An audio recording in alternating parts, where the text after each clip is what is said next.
ကျွန်တော်တို့ order တစ်ခုစမ်းပြီးတော့ဝယ်ရေးမယ်ပေါ့နော်။ဒီဘက်မှာဖြတ်လိုက်ပြီဆိုတော့ねဒီ customer ဘက်မှာလည်းကျွန်တော် order လေးပြောင်းအောင်မှာပေါ့နော်။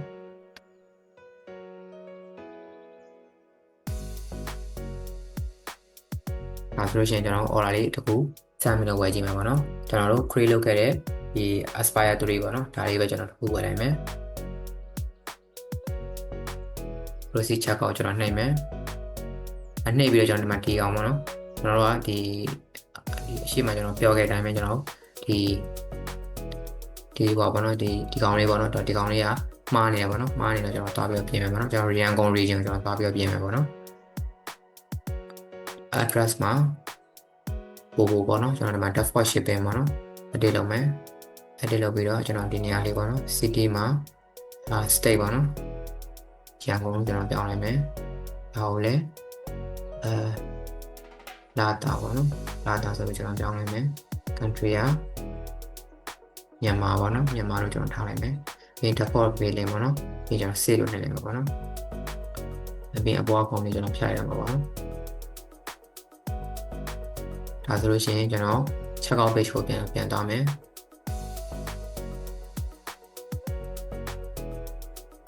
ဒါဆိုလို့ရှိရင်ကျွန်တော်ပြင်ထားတဲ့ value တွေကဒီမှာပေါ်နေမှာပေါ့နော်ဒီမှာပေါ်နေမှာပေါ့ဒါဆိုကျွန်တော်ဒီမှာshipping address တွေလည်းပေါ်နေပြီပေါ့နော်ဒါဆိုလို့ရှိရင်ကျွန်တော် cash on delivery နဲ့သွားမယ် place order လေးတစ်ခုလုပ်မှာပေါ့နော်ညာတော့အဖြစ်ပုံမှန်ပေါ့နော်ကျွန်တော်တို့ဒီ customer တွေကဈေးဝယ်လို့ရှိရင်ကျွန်တော် cash on delivery နဲ့ငွေချေတာများတယ်ပေါ့နော်မြန်မာမှာဆိုလို့ရှိရင်အဲ့တော့ကျွန်တော်ဒီမှာ cash on delivery နဲ့ပဲကျွန်တော်စမ်းပြပေးထားတယ်ပေါ့နော်အဲဒီမှာဆိုကျွန်တော်တို့ထည့်ပေးလိုက်တယ်ကျွန်တော် shipping address နဲ့ billing address တွေပါတယ်ပေါ့နော်ကျွန်တော်ဒီဘက်မှာ order ကို create လုပ်လိုက်ပြီဆိုတော့ねကျွန်တော်ဒီဘက်မှာလည်းဒီ customer ဒီ admin ကနေပြီးတော့ login ဝင်လာတယ်ဆိုလို့ရှိရင်ကျွန်တော် dashboard ပေါ့နော်ကျွန်တော် dashboard ကိုရောက်တယ်ဆိုလို့ရှိရင်ကျွန်တော်ဒီမှာ order လေးတက်နေတာပေါ့နော်ဒီမှာဆိုလို့ရှိရင် total order လေးဝင်နေတယ်ပေါ့နော်ဒီမှာဆိုလို့ရှိရင်ကျွန်တော် order ကိုတွားကြည့်လို့ရတယ်ပေါ့နော်ဒါကကျွန်တော်အခု edit order ပေါ့နော်ကျွန်တော်တို့ဒီ order တွေက complete ဖြစ်သွားတယ်ပေါ့နော် complete ဖြစ်သွားတဲ့ order တွေအဲ့ဒါတွေကို archive လုပ်လာပေါ့နော်ကျွန်တော်ဒီကောင်ကို archive လုပ်လို့ရတယ် archive ပေါ့နော်ကျွန်တော် archive လုပ်ရလို့ရှိရင်ကျွန်တော် archive လုပ်တဲ့ဝင်သွားမှာပေါ့နော်အဲ့လိုမျိုး archive လုပ်ရတဲ့ data တွေကျွန်တော်ပြန်ကြည့်ချင်တယ်ဆိုဒီ fader option ပေါ့နော်ဒီ fader option လေးကိုဖွင့်လိုက်ပြီးကျွန်တော်ဒီမှာ archive လို့ယူလိုက်ပေါ့နော်ပြီး search လို့ကျွန်တော်ရှာလိုက်ပါနော်အဲ့ဆိုလို့ရှိရင် archive data လေးပေါ့နော် archive data လေးကကျွန်တော်မမြင်ရဘူးပေါ့နော်မသိနေတာပေါ့နော်ကျွန်တော် complete လုံးဝ totally complete ဖြစ်တဲ့ product တွေကိုပြပေးတာပေါ့နော်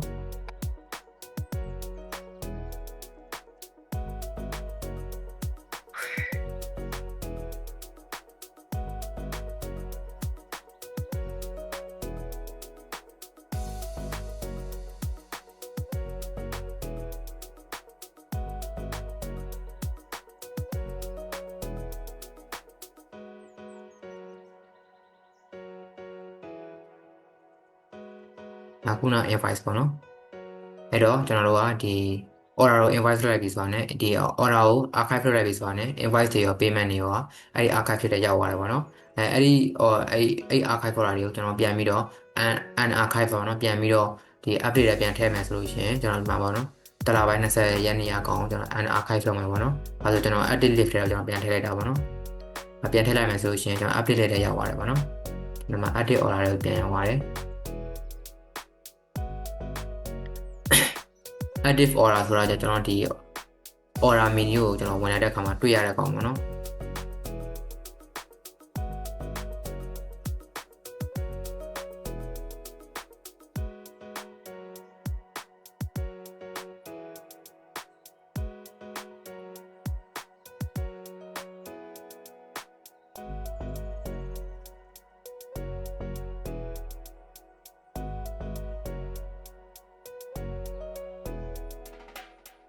archive data ပေါ့နော်ကျွန်တော် archive data ပြန်ကြည့်ဖြစ်နေဆိုလို့ရှိရင် archive လို့ကျွန်တော်ရေးပေးလိုက်ပါတော့ပြီး search ကိုနှိပ်လိုက်အဲဆိုကျွန်တော် complete ဖြစ်နေတဲ့ product လေးပေါ့နော်ကျွန်တော်တို့ဒီ customer ကိုလည်းပစ္စည်းရဖို့ပါကျွန်တော်တို့လည်းငွေလက်ခံပေးပါရပါတော့ဒါ store တွေလည်းနှုတ်ပေးပါရပါတော့အခါကျလို့ရှိရင်ကျွန်တော်တို့ကအဲ့ product အဲ့ order တွေပေါ့နော်ကျွန်တော်ဒီ update order မှာတွားပြီးတော့မရှုပ်နေအောင်လို့ပေါ့နော်ကျွန်တော် archive လုပ်တာလို့ရတာပေါ့နော်အဲ့လိုမျိုး archive လုပ်တာလို့ရှိရင်ကျွန်တော်ရှင်းရှင်းလင်းလင်းမြင်ရတာပေါ့နော်အဲ့ဒါကျွန်တော်ဒီမှာပြန်ပြီးတော့ကြည့်လို့ရပါတော့ဒီကောင်လေးကိုပြန်ပြီးတော့ archive လုပ်လို့ရတယ်ပေါ့နော်ဒီမှာဒီ archive လို့ဆိုပြီးဒီ archive ဆိုတော့ကျွန်တော်လုပ်လို့ရတယ်ပြီးဒီမှာ select မှတ်ပြီးတော့အများပေါ့နော်ဒါမှဒီပဲပေါ့နော် archive select တော့ကျွန်တော်ရေးမယ်ဆိုလို့ရှိရင်ဒါတွေတရားတွေအကုန်လုံးကကျွန်တော် update order ပေါ့နော်ကျွန်တော်တို့ပုံမှန် order တွေကိုကျွန်တော်ပြန်ပြီးတော့ရောက်လာမှာပေါ့နော် ဒါကတော့ကျွန်တော် archive folder ကိုကျွန်တော်ဘယ်လိုပြန်ရှာမလဲဆိုတော့ကျွန်တော်ပြောပြပေးတာဖြစ်တယ်ပေါ့နော်အဲ့တော့ကျွန်တော်ဒီကောင်ခဏလေး hide ထားလိုက်မယ်ဒီ order လေးပေါ့နော်ကျွန်တော်အခု aspire 2တွေကျွန်တော် order လေးမှားလာပြီပေါ့နော်အဲ့တော့ကျွန်တော်ဒီ order ဝင်ကြည့်မယ်ဆိုလို့ရှိရင်ဒီ order နဲ့ပတ်သက်တဲ့ information တွေရှိရပါတော့ဒီမှာဆိုလို့ရှိရင် order information ပေါ့နော် order ID 21 order number တွေရှိမယ်ပြီးရင်ဒီ order status ပေါ့နော်အခုကကျွန်တော်တို့ကဘာမှမလုပ်သေးဘူးပေါ့နော် processing ကိုကျွန်တော်ရေးရမယ် processing ကိုကျွန်တော်ရေးလိုက်ပြီဆိုတော့ね update လုပ်လိုက်မယ်ပေါ့နော် update လုပ်လိုက်ပြီဆိုတော့ねကျွန်တော် customer ဘက်မှာလည်းကျွန်တော် notification တက်တယ်ပေါ့နော် notification နဲ့ကျွန်တော်တွားလိုက်မယ်တွားပြီးလို့ရှိရင် order status က processing ဖြစ်သွားပြီပေါ့နော်order status processing ဖြစ်သွားပြီဒီ notification လေးကိုနှိပ်ကြည့်မယ်ဆိုလို့ရှိရင်ဒီမှာ processing ဆိုပြီးပုံနေပါတော့ဒါပေမဲ့ payment မှာကြတော့unpay ဖြစ်နေသေးတယ်ပေါ့နော်ဒါပစ္စည်းကမရောက်သေးတဲ့အတွက်ကြောင့်မို့ငွေရလည်းမချေရသေးဘူးပေါ့နော်အဲ့တော့ကျွန်တော်တို့က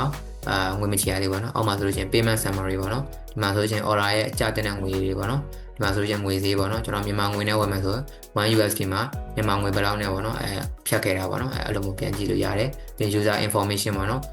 ပို့ရဲ့ user ဒါဘယ် user ဝယ်ရလဲဆိုတော့ကျွန်တော်ကြည့်လို့ရတယ်ပြီးလို့ရှိရင် shipping address ပေါ့နော်ဒီ customer ထည့်ပေးလိုက်တဲ့ shipping address တွေပြန်ကြည့်လို့ရတယ်ဒါ order တစ်ခုကို shipping address တစ်ခုစီပေါ့နော်သက်စီပေါ့နော်ပြီးလို့ရှိရင် billing address ပေါ့နော်ပြီး payment method ပေါ့နော် payment method COD ပေါ့နော် cash on delivery နဲ့တွားရတယ်ပြီး shipping method ကြာ standard shipping method ပေါ့နော်ပြီး order မှာခဲ့တဲ့ product တွေပေါ့နော် order မှာခဲ့တဲ့ product တွေပြန်ကြည့်နေဆိုလို့ရှိရင်ဒီလိုမျိုးလေးပေါ့နော်color click နှိပ်ပြီးတော့ကျွန်တော်ပြန်ကြည့်ပြီးတော့ကြည့်လို့ရတာပေါ့နော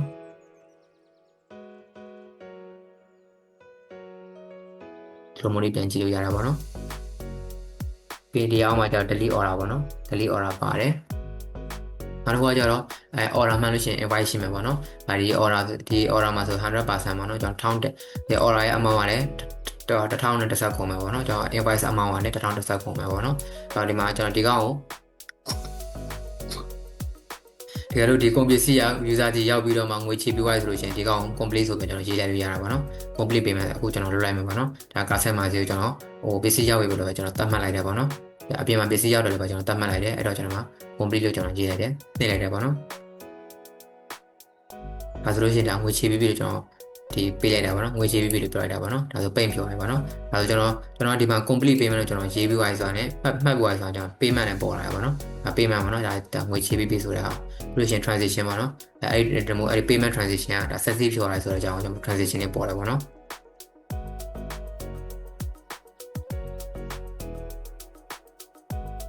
ဒီမှာဒီဘက်မှာလည်းတွားကြည့်လို့ရတယ်ပေါ့နော်ဒီ payment ကျတော့ order အကုန်လုံးရဲ့ payment ပေါ့နော်ဒီ payment ကျတော့ခုနကဒီ payment ကျတော့ order အကုန်လုံးရဲ့ payment ပေါ့နော်ဒီ transaction ဆိုလို့ရှိရင်လည်း transaction အကုန်လုံးရဲ့ payment ပေါ့ဒီ transaction အကုန်လုံး order အကုန်လုံး transaction တွေပေါ့နော်ဒါမဲ့ကျတော့ order ဒီတရားသွားကြည့်မယ်ဆိုလို့ရှိရင်တော့အဲ့ဒီ order နဲ့ပဲသက်ဆိုင်တဲ့ဒီ invoice တွေ payment တွေ transaction တွေပဲကျွန်တော်မြင်ရမှာပေါ့နော်ဒါကတော့ specific ပေါ့နော်ဒါဆိုရှင် order ပိတ်ဖြစ်သွားပြီပေါ့နော်ဒီဘက်မှာပိတ်ဖြစ်သွားပြီမှလည်းကျွန်တော် order status ကတော့order status ကတော့ကျွန်တော် unpaid ဖြစ်နေသေးရပါတော့။ဘာကြောင့်လဲဆိုတော့ကျွန်တော်ဒီမှာလည်းတွားပြီးတော့ပြင်မိရတာပေါ့နော်။ကျွန်တော် invoice ပိတ်နေကျွန်တော်ဒီက order ပိတ်နေမတူဘူးပေါ့နော်။ကျွန်တော် order ပဲပေါ့နော်။ဒီမှာဆိုလို့ရှိရင်လည်းကျွန်တော် customer ဘက်ကနေကြည့်မယ်ဆိုလို့ရှိရင်လည်းကျွန်တော်ဒီမှာပေါ့နော်။ profile ကျွန်တော်တွားတယ်ပေါ့နော်။ profile မှာ order history ပေါ့နော်။ကျွန်တော် invoice ကိုဒါပိတ်လုပ်ခဲ့ပြီးဆိုရင်မှလည်းကျွန်တော်ဒီမှာဒီ order ရဲ့ setup မှာကျတော့ unpaid ဖြစ်နေသေးရပါတော့။အဲ့တော့ကျွန်တော်ပိတ်လို့ပြောင်းလိုက်မှာပေါ့နော်ပြီး order status ကလည်းကျွန်တော်ဒါငွေချေပြီးပြီဆိုတော့ကျွန်တော် complete ဖြစ်ပြီပေါ့နော် complete ဖြစ်ပြီဆိုတော့ကျွန်တော် update ဆိုပြီးကျွန်တော်ပြင်လိုက်တယ်ပေါ့နော်ဒါ admin ဘက်ကနေပြီးတော့ဒါ manually ကျွန်တော်တို့ update လုပ်ပေးရမှာပေါ့နော်ဘာလို့လဲဆိုတော့ဒီကောင်တွေကဒီအရေးကြီးတယ်ပေါ့နော်အဲ့တော့ကိုယ်တိုင်ဝင်ပြီးတော့ update လုပ်ပေးရမှာပေါ့နော်ဒါဆိုလို့ရှိရင်ဒီ customer ဘက်မှာဆိုလို့ရှိရင်ဒါ complete ဖြစ်သွားပြီပေါ့နော် complete ဖြစ်သွားပြီ pay နဲ့ဖြစ်သွားပြီပေါ့နော်သူ့ဘက်မှာလည်း invoice တွေက pay ဆိုပြီးပြောင်းသွားတယ်ပေါ့နော်ကျွန်တော်ဒီမှာ download ဆက်ကြည့်လို့ရတယ်ဒါ invoice ထဲမှာဆိုလို့ရှိရင်လည်းဒါ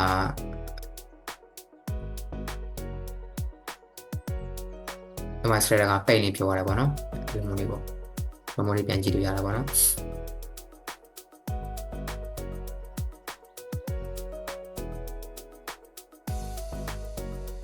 ်အဲ့လိုမျိုးလေးပြန်ကြည့်လို့ရတယ်ပေါ့နော်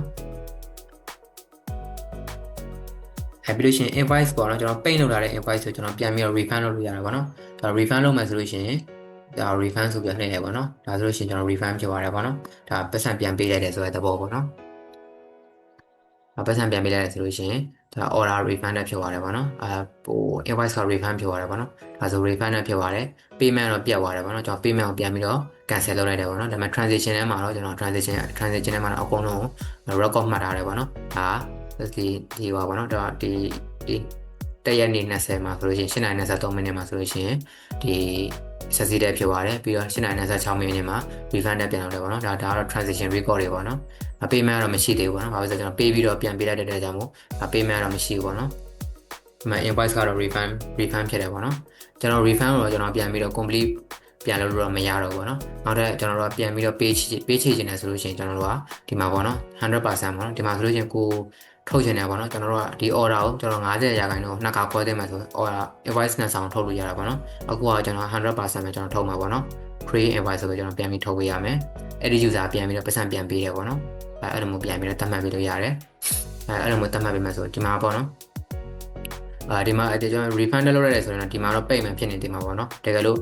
invoice ကလည်း refund ဖြစ်တယ် order ကိုလည်းပြန်ပြီး refund ထားခြင်းနဲ့ဆိုတော့ဒီမှာ refund ဆိုတော့ကျွန်တော် manually update လုပ်ပေးရမှာပေါ့နော်ဒီမိုးလေး update လုပ်ပြီးတော့မှဒီ customer ဘက်မှာကျွန်တော်တို့က refund ဆိုပြီးတော့ပေါ်နေမှာပေါ့နော်ဒီ order history ထဲမှာဆိုလို့ရှိရင် payment status refund ဆိုပြီးကျွန်တော်ပြနေမှာပေါ့နော်invoice ရဲ့ payment status နဲ့ order ရဲ့ payment status မတူဘူးပေါ့နော်ဒါ invoice က invoice ပဲပေါ့နော်ဒါ invoice က invoice ပဲဒါ payment ပဲပေါ့နော်အခုဒါဆိုလို့ရှိရင်ကျွန်တော်ဒီကောင်ကိုဒီ unpaid လေးပေါ့နော်ဒီမှာကျွန်တော်ဒီဘက်မှာ invoice တွေထုတ်လိုက်ပြီးဆိုတာနဲ့ဒီ customer ဘက်မှာလည်း invoice တွေတော့ပေါ်တယ်ပေါ့နော်ဒီမှာဆိုလို့ရှိရင် refund invoice နဲ့ unpaid invoice ဆိုပြီးနှစ်ခုရှိတယ်ပေါ့နော်အဲ့တော့ကျွန်တော်ဒီကောင်ကိုငွေပေးချင်မယ်ပေါ့နော်ဒါဆို complete payment ပေါ့နော်ဒီကောင်တော့တကယ်ပေးမယ်ပေါ့နော်အဆန်ပြန်မတောင်းတော့ဘူးပေါ့အဲဆိုလို့ရှိရင်ကျွန်တော်ငွေပေးချလိုက်ပြီပေါ့နော်နောက်ငွေပေးချလိုက်ပြီဆိုတော့ payment တွေလည်းပေါ်လာပြီပေါ့နော် payment တစ်စောင်ပေါ့နော် transaction ကတော့ကျွန်တော်3ခုပေါ့နော်ဒါ invoice ကလည်း2ခုပေါ့နော်ပြီးလို့ရှိရင်ဒီကောင်ကိုလည်းဒီကောင် payment setup ကိုလည်း paint ဆိုပြီးတော့ပြန်ပြောင်းလိုက်တယ်ပေါ့နော်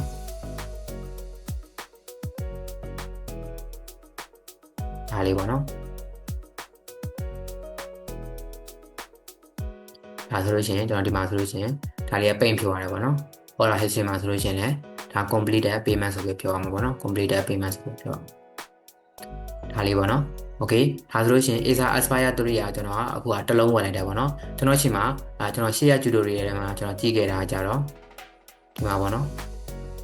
Acer Aspire 3ရာကျွန်တော်ချိန်မှာစက်တော့ဒီ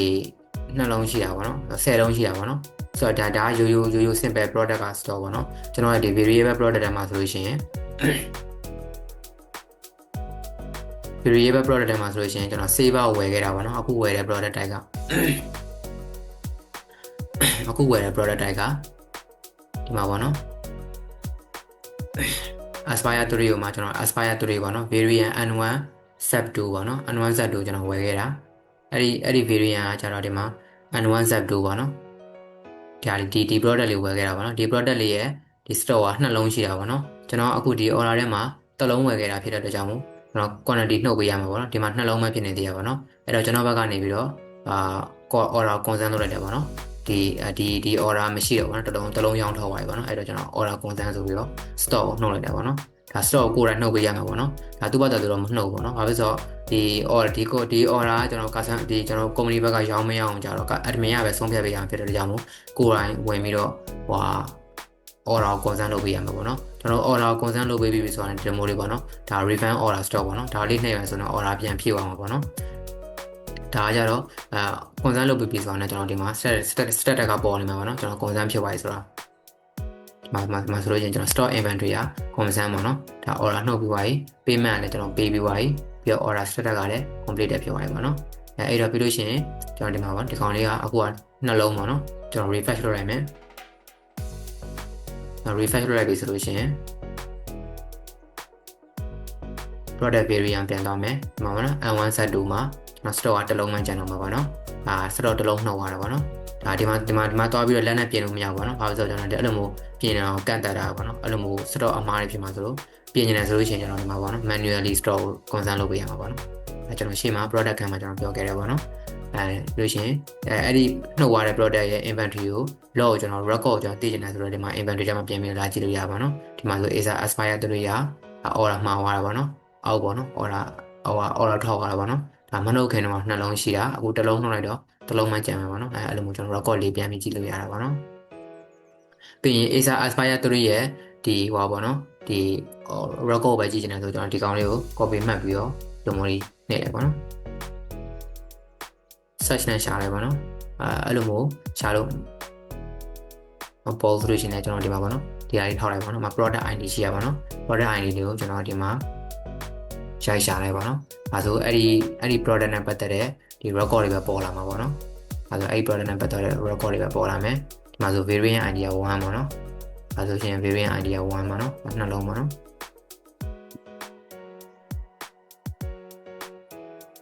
အဲဒီလိုမျိုးလေးပေါ်နေမှာပေါ့နော်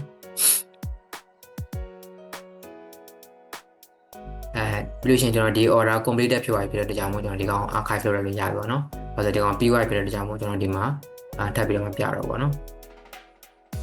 အဲကျွန်တော်ဒီမှာအခြားတက်လာတဲ့ order နဲ့ short နေမှာဆိုပြီးတော့ကျွန်တော် archive လည်းထည့်လိုက်ပြီပေါ့နော်။အဲဒီ archive ကိုပြန်ကြည့်ချင်တယ်ဆိုလို့ရှိရင်ကျွန်တော်ဒီမှာပေါ့နော်။ archive ဆိုပြီးကျွန်တော်ရေးပြီးတော့ရှာလာလို့ရှိရင်ဒါကျွန်တော် completed ဖြစ်လာတဲ့ order တွေပေါ့နော်။ဒါအဟောင်းတွေပေါ့နော်။ဒီကောင်တွေကို export ထုတ်ချင်တယ်ဆိုလို့ရှိရင်ဒီမှာပေါ့နော် export order ဆိုပြီးရှိရပါတော့။ export order ရတော့အခု product တွေရောအဟောင်း order တွေအကုန်ပါတာပေါ့နော်။ဒါဆိုလို့ရှိရင်ကျွန်တော်ဂျန်ပေါ့နော်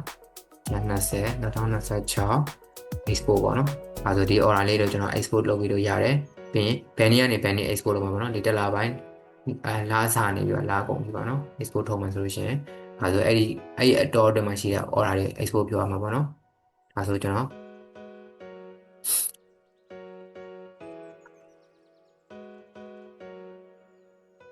ဒီမှာဆိုလို့ရှိရင်ကျွန်တော် order လေးရှိရပါတော့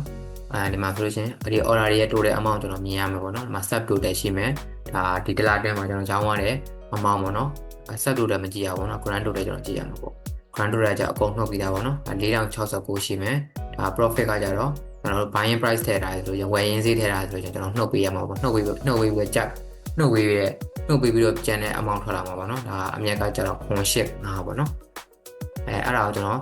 export မထုတ်ဘဲနဲ့အလဲကြည့်ချင်တယ်ဆိုရင်တော့ကျွန်တော်တို့ဒီ dashboard မှာတွားပြီးတော့ကြည့်လို့ရတာပေါ့နော်။ dashboard မှာဆိုလို့ရှိရင် profit ပေါ့နော်ကျွန်တော် profit ကိုlast month ပေါ့နော်last month ကိုကျွန်တော်ရွေးလိုက်မယ်။ဒါဆိုလို့ရှိရင်